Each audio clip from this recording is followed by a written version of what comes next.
And we're recording. Welcome to Coffee, Eggs and Inspiration. It's a weekly show that goes out over YouTube and is a podcast over all of the major channels. And each week I get to sit, and in COVID times virtually sit, with somebody inspiring and interesting and listen to them tell their story and share it with all of you. This week is no different. I'm joined by Dr. Michelle Tempest. Welcome, Michelle. Pleasure to be here. Thank you for joining us. I'm super excited. I can't wait to get into this conversation. Michelle's got an awesome history here and indeed present.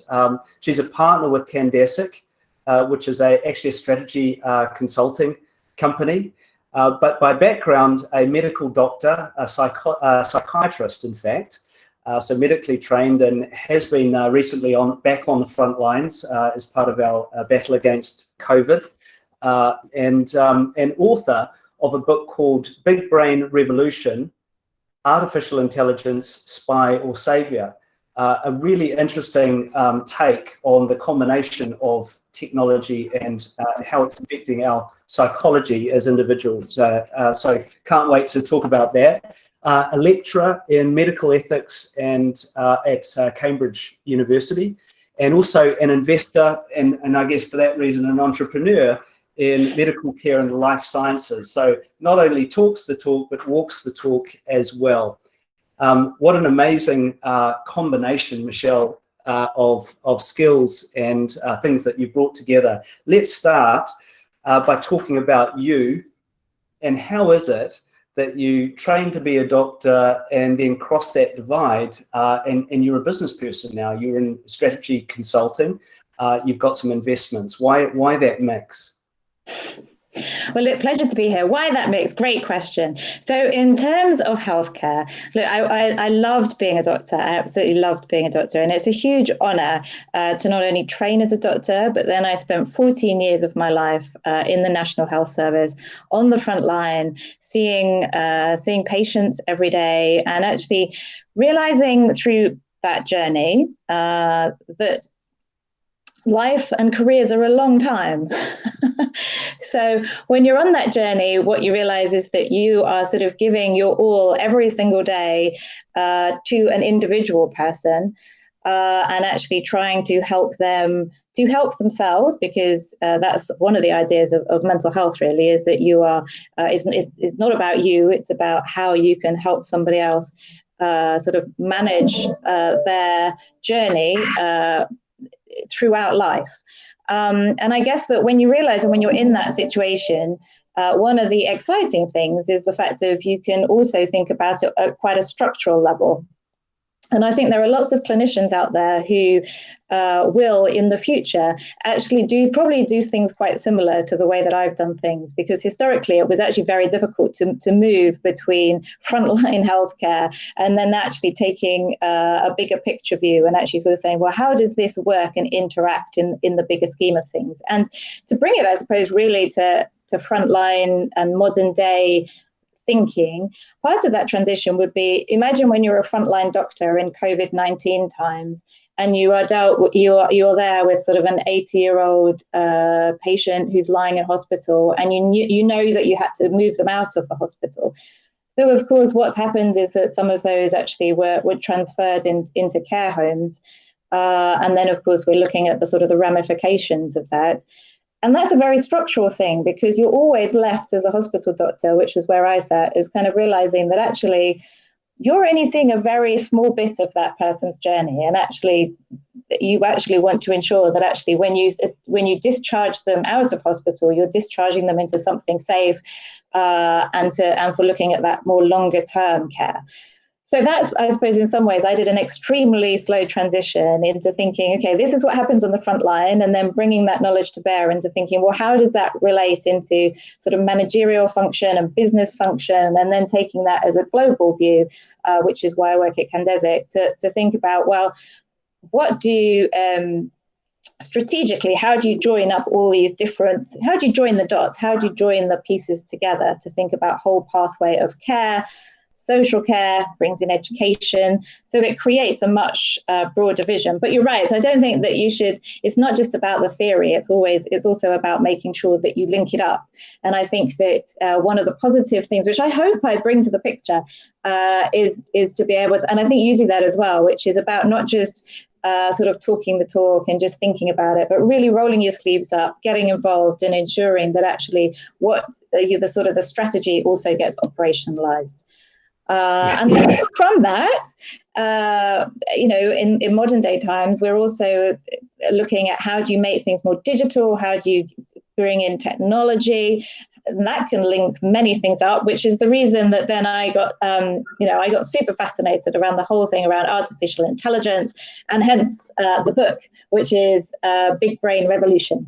And that's what brings me here. Fantastic. We are going to come back to the book, and I'm glad you've got it with you. I will link it below as well. For those people who are listening on a podcast, I'm pointing down, but you can also see that below, linked in Spotify or whatever platform you're on as well. So how did you make the transition, though? I mean, a psychiatrist to a business person. Did you retrain, or did you just sort of walk out one day and say, hey, here I am, this is what I'm doing now?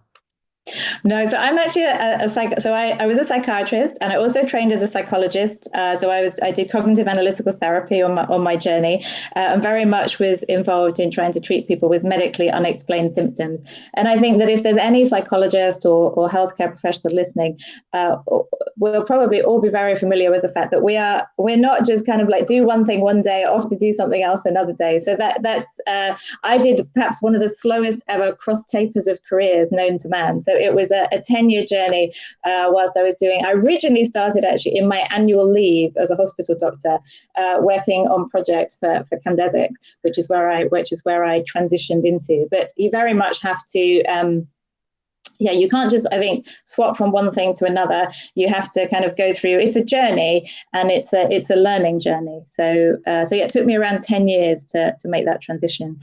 That's a long apprenticeship program that you embarked on. That sounds.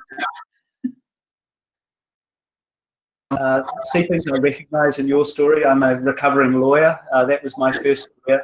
My retraining, I did an MBA, so that was my transition. Probably a little bit more abrupt and less elegant than yours.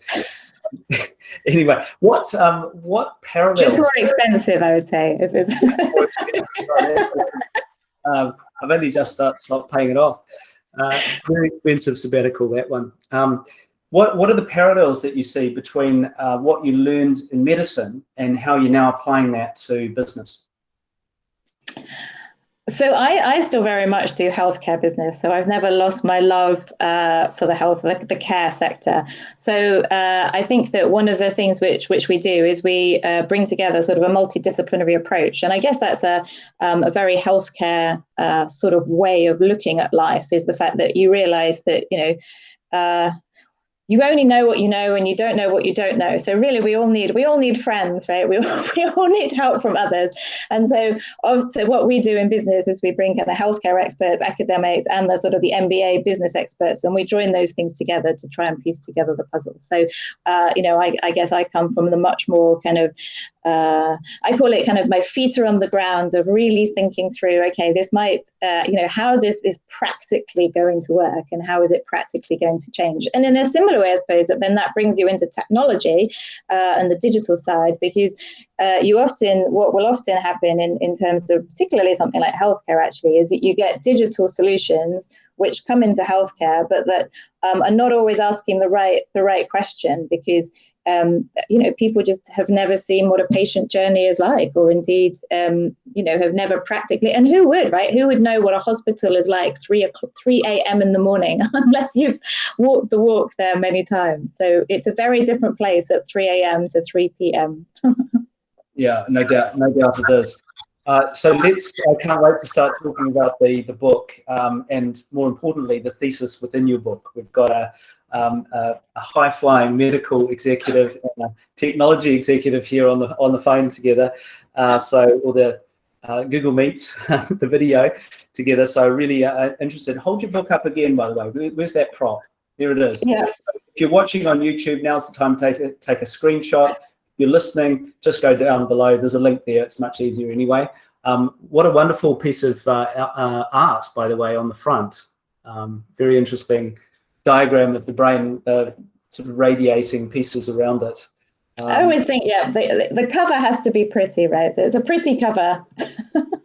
I see the play. Just hold it up again. It says Big Brain Evolution, and just in red, AI Evolution. Interesting. Okay, so what a great intro.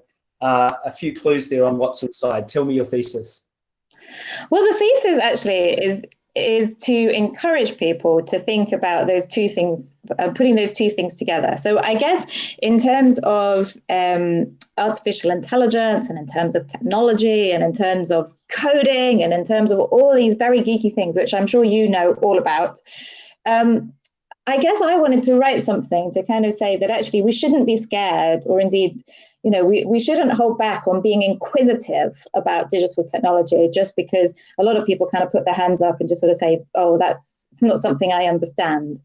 So the book actually is all around the fact that there is nothing more complicated, nor as beautiful, I would argue, but nothing more complicated in life than our own human brain. I mean, there is so much going on in there, and so many things that we don't understand, and so many connections. And in fact, there are more connections in the human brain than there are stars in the sky. And if you tried to map if you ever tried to map all your sort of thousands of Facebook friends, that diagram would look so minuscule in terms of what the mapping and the connections that's happening in your own brain. So when you start realizing that actually technologically, or indeed kind of where we are digitally, our own human mind is probably, something which we should all be in awe of, because currently things like artificial intelligence, or, all of these kind of quantum computing and well, the words can go on, right? It's very, very difficult to come up with something as amazing as the human mind. Now, of course, it's better. There are certain things. So in single domains, when you ask a computer, for instance, to, I don't know, it can translate these days into other languages, right? I mean, it's incredible. So in that single domain, it can far out-achieve, well, whichever the word is, but you know what I mean. It can far out-compete what the human can do. But when you put everything together, we're perhaps not there yet in terms of, because that would almost be super intelligence, right? So we would create, when we're sort of putting all of these different domains together. And so my thesis for the book is basically to encourage everyone, not just sort of technology geeks and not just psychology geeks, but to encourage absolutely everyone to have a think about it, to read about it. So not in a complicated way, but I tried to strip it back to its naked form. So I talk about the human brain and try and explain kind of all the different parts of the human brain, such as how do we remember things, how do we fall in love, what are emotions. I then talk about technology and how technology has advanced. And I do talk about things like deep minds and how it's very really helpful for in healthcare and all these different sectors. And then at the end, I bring it all together with sort of highlighting how we use it in all domains of life, which could be anything from advertising to the fact that, we're using it. And increasingly so in COVID times, we're using it even for education. We're using it, it's sort of permeating everything that we do. And so the existential question that I sort of pose in the book and try to give my thoughts on it is, well, how is that impacting our own human brain? So all of that feedback that comes back into ourselves, that's kind of the question for everyone. And I don't think it should be answered by, sort of technology companies. I don't think it can be answered by anybody at the moment, but it's something where we should think about how does that impact us? How is it evolving us? How it is changing our personality? And is that for good, or actually can people use it for sort of for less good purposes? And what's your hypothesis? What's your point? Do you have a point of view on the question, your rhetorical question? So I think I encourage everyone to think about it themselves, and people will come to their own conclusion. And at the moment, there's no right or wrong. One of the things which I think that I sort of have one of the things which I explain in the final chapter would be, there are two, if you take things through to a conclusion, there are two ways which it could go.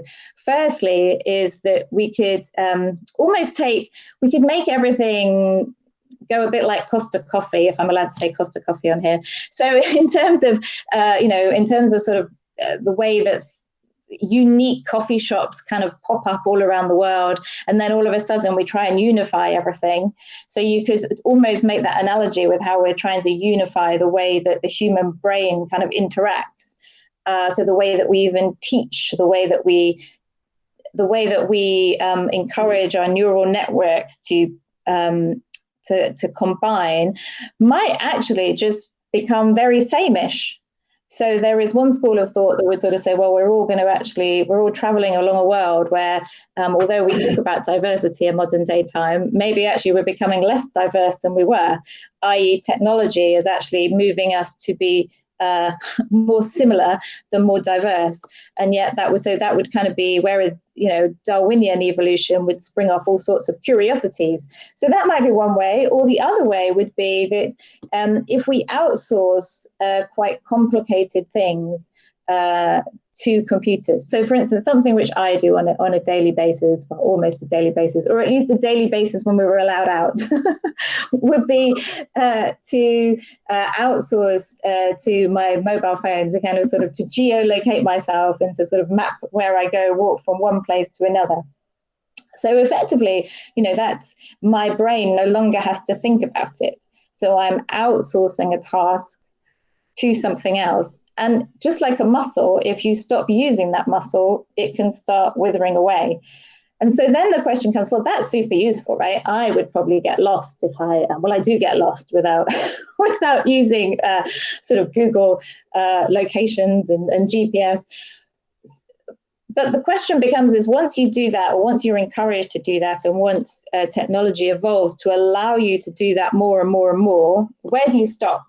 So, for instance, if you take that down a channel to the future, because we're not there yet, but you could think about the future, is that the more and more and more and more we outsource, particularly on our own life decisions, then do you prevent the executive functioning part of the human brain, which is where all of your kind of life memories can all interact. They all sort of form a foundation to the way we make decisions. So there might be in the future, we humans might actually get less good at something called executive function or decision making, or how do we put complex situations together and unpick them and problem solve.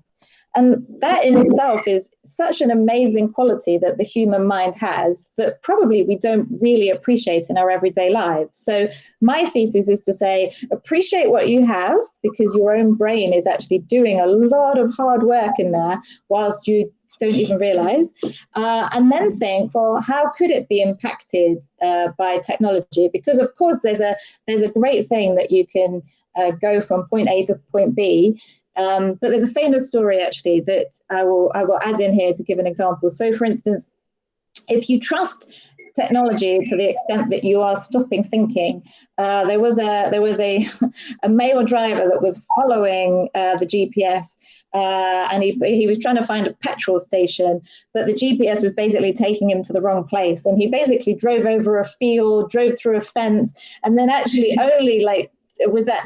went to tipping the car over a cliff prior to stopping and realizing that actually probably he shouldn't trust the GPS, because you just put blind faith in it. And so he hadn't actually been you have to, I suppose my summary would be, you have to stop and think and be mindful to ensure that that the technology is going in the direction that you wish to travel in, and the humanity wishes to travel in. So mindful use of technology. I think that's a really good way of describing it, and I do agree. I see this in myself. I see it in my teenage boys as well. It's a little bit like diet, right? You can snack on junk food a lot, but you can also eat really nutritionally. And likewise, I suppose the mind in some ways is a bit like the body. It's easier not to exercise, but it's quite good to exercise as well, because that keeps you fit. And I suppose your thesis is advising us to do the same thing, but for the brain, right? And respect and use that executive function that we've got. I'm personally very grateful, by the way, for the invention of GPS-based navigation. I think it's got a lot to do with the marital harmony that I experience in my marriage. I'm very grateful for that technology, but definitely you should stop short of the cliff. We had an experience once in Iceland that was a bit like that. We were sort of following it through a back road, and the snow was getting deeper and deeper, and we ended up stranding the car. So I do recognize it. So what are the tips that you would have, coming as a medical professional, a psychiatrist and psychologist, what advice would you have for people in exercising this skill of mindful use of technology that you talk about? So I think that number one would be, don't be scared of questioning it. So that would be my number one tip, is that being insightful is probably the most protective thing of all to the human mind. So another beautiful thing about the human mind, and I do actually talk about junk food, in the book actually, and use that exact analogy, because in life, that's exactly the same thing. If you just eat junk food all the time and there's no variation in your diet, then you're right, it has impacts. And it's exactly the same with the human mind. So the beauty of the human brain is the fact that it's the one organ in the body really that's always updating. So even through having this interaction and this talk, and even through listening to it or watching it, it has actually impacted and activated and potentially even made connections in the mind. So everything that we do, even as we grow and get older, and that's why in theory you get wiser and older, although not all of us, means that we're evolving it. And in fact, in some ways, you're throughout life, you think about your brain as a sculpture, and in fact, effectively, you can sort of chip away at it, sculpting it to be more and more beautiful. So in the way that Leonardo, there are some sort of Einstein's brain, in fact, it's not about the size of the brain, but around the fact of how quickly you can make connections. And so that's one of the key things, is the fact of if we can wire the brain together in a way where you are connecting it in a healthy way, that will help in the longer term. Whereas if you're always encouraging it to be connected in an unhealthy way, then that becomes a connection that in other circumstances may not be so good. So in terms like, GPS and, marital harmony, all those things are amazing, right? We all use it already. But I guess I'm thinking about, well, what happens next? So for instance, there is a school of thought that in terms of education, then what happens if that's fully taken over by technology? And I bring that up because at the moment, during homeschooling time, the world has had a little taster of what it's like to have to teach kids at home, and how many parents have really struggled to do that, because it's really difficult. We've all realized the value of teachers, but it's also been quite an interesting experiment for a lot of technology companies that are actually in the education sector. And some of those have actually picked up this huge amount of data around people, and how long sort of different people in different geographies all around the world are actually educating their children online and what they're learning. And of course, there are certain education platforms which can be extremely helpful in the way that they can educate children, because they can pick up things which that perhaps the teacher wouldn't, probably a parent may not. They're picking up actually what the child is struggling with, and then they are refocusing on that. So it's through basically, for you, that would be an obvious kind of technological solution, but it's actually quite clever, right? That actually it can personalize the teaching and the training to the individual child. But of course, the issue becomes with that is that once you take that to an extreme, or if we decide to take it to an extreme, how much do we decide to outsource? Because we could start pretty much, we're almost at a point now where we could outsource a huge amount of our daily things, of our daily living activities, everything from teaching and many things in healthcare. So the question becomes, once you outsource so much, what are you left with? Yeah, it's a great question. You've hit a hot button of mine. Education is a topic that I'm passionate about. In fact, I wrote a book on the topic, and I'm with you. You know, I think teaching is one of, if not the most noble profession. It's the thing that creates the future and enables people to come into their own. And I think there's a commonly misunderstood thing about technology. Technology can be helpful, you're right, in an educational context. It's certainly helpful to deliver virtually a lesson.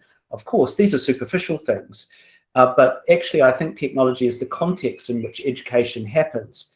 And in a world where technology is driving change and change at pace, then actually the superpower that we all have is the ability to adapt quickly and creatively to that change in a valuable way. So creativity, actually, I think is a superpower in a modern technology age, and for that reason, the digital age is more than ever a human age. I think so. I'm completely with you, Michelle, in your thesis on that. And long may the craft of teaching exist. And hopefully the system sort of becomes less constraining for those teaching professionals out there. Look, I could talk to you all night. It's been absolutely fascinating. This phrase of mindful use of technology is going to stay with me. And I think, ironically, the technologies can help you do this. You know, we talk about digital well-being a lot, and if you've got an Android-based phone or an iPhone, there are tools that you can use to help you with that sort of digital detox, to keep that frontal cortex engaged. You've got a fantastically inspiring story. The pivots that you've made in your career, and I'm sure many more to come, are invigorating. I highly recommend the book. I'll link it below. Michelle Tempest, thank you very much for joining me. You're an inspiration. Oh, the inspiration comes from you. So thanks so much. Yeah. And don't forget, everyone's own brain is actually the most powerful thing of all. 100%. Thank you. Thank you.